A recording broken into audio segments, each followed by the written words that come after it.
The morning light in Texas filtered weakly through the blinds, painting the quiet suburb in soft gold. But behind one small house's doors lay a scene that would destroy a family, ruin a man's life, and uncover a terrifying truth that no one saw coming, except a 3-year-old boy. This is the haunting story of Christine Morton and her husband Michael Morton, a love that began in joy but ended in a nightmare that shocked America. The tragedy that followed would expose corruption, lies, and a justice system that failed in every way imaginable. And through it all, a child, barely old enough to speak, held the key that everyone ignored. This is the case of Christine and Michael Morton, here on Hollywood Vault 8 AM. In 1986, Christine and Michael Morton seemed to have everything a young couple could dream of. They lived in Williamson County, Texas, with their little boy Eric, who had just turned 3. Michael worked as a respected manager at a grocery store chain, while Christine stayed home, taking care of their family and keeping their modest home filled with warmth and laughter. To neighbors, they were the perfect couple, devoted parents who doted on their son, hosted family cookouts, and shared quiet evenings together.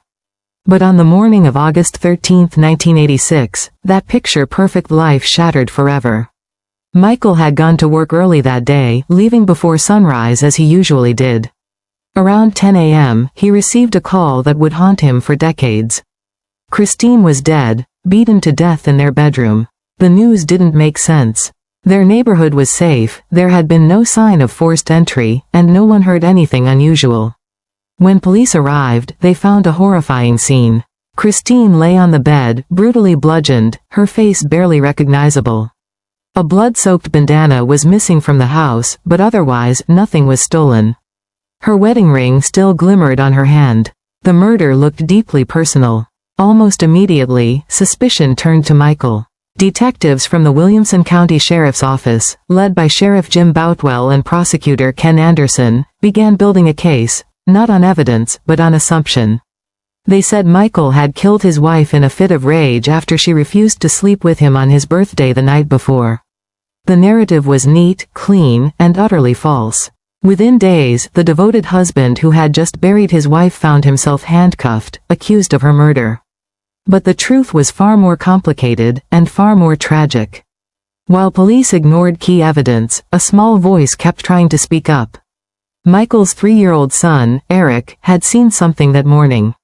When relatives asked him where his mommy was, he said, "A monster with a big mustache hurt mommy and made daddy go away."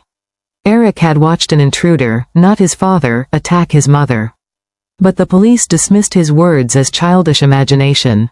They didn't want to complicate their perfect theory. The trial that followed was brutal. The prosecution painted Michael as a cold, controlling man. They claimed his calm demeanor after the murder proved guilt. The defense tried to argue that there was no physical evidence tying him to the crime, no fingerprints, no blood, no motive, but the jury never heard the full truth. Prosecutor Ken Anderson hid crucial evidence, a bloody bandana found near the scene, reports of a stranger lurking around the neighborhood, and Eric's chilling account of the man with the mustache. Withholding that information sealed Michael's fate. In 1987, he was convicted of murdering his wife and sentenced to life in prison. Behind bars, Michael Morton's world fell apart. He lost everything, his wife, his home, his career, and worst of all, his son, who was raised to believe his father was a killer. Michael spent years in isolation, clinging to faith and a belief that the truth would someday come out. But the years stretched into decades.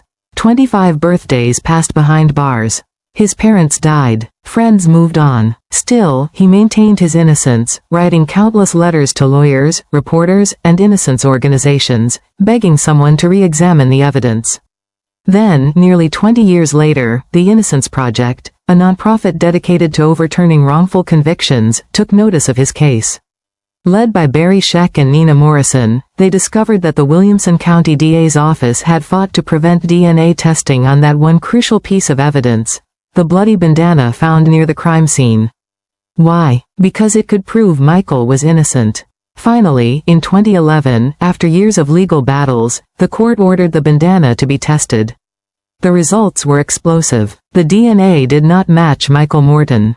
It matched another man, Mark Allen Norwood, a known felon with a violent past who lived just a few miles away at the time of Christine's murder. Suddenly, everything changed. The system that had ignored Michael for decades was forced to face the truth.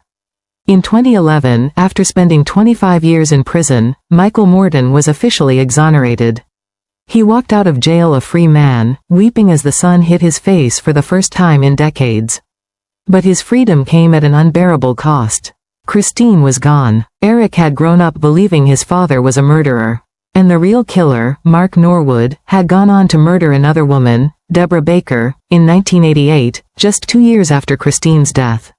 The justice system had not only destroyed an innocent man's life but had allowed a murderer to kill again.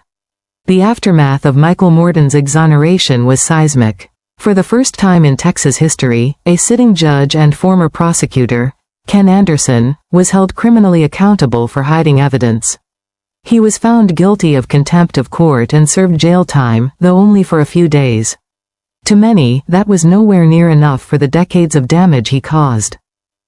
But Michael refused to let anger define him. He wrote a memoir, Getting Life, detailing his years of wrongful imprisonment and his journey to forgiveness.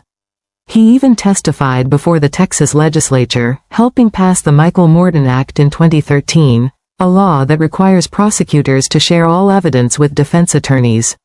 Today, Michael Morton lives a quiet life, remarried and still deeply spiritual. He says he forgave everyone involved, not because they deserved it, but because he refused to let hate own his soul. His son Eric eventually reconnected with him, and though their bond can never replace the years stolen from them, there is peace in their reunion. The story of Michael and Christine Morton is no longer just about tragedy, it's about redemption, justice, and the power of truth that refuses to stay buried. As for that little boy's words, "A monster with a mustache hurt mommy," they haunt the story to this day. Because he was right. A 3-year-old saw what the entire justice system missed. If only they had listened.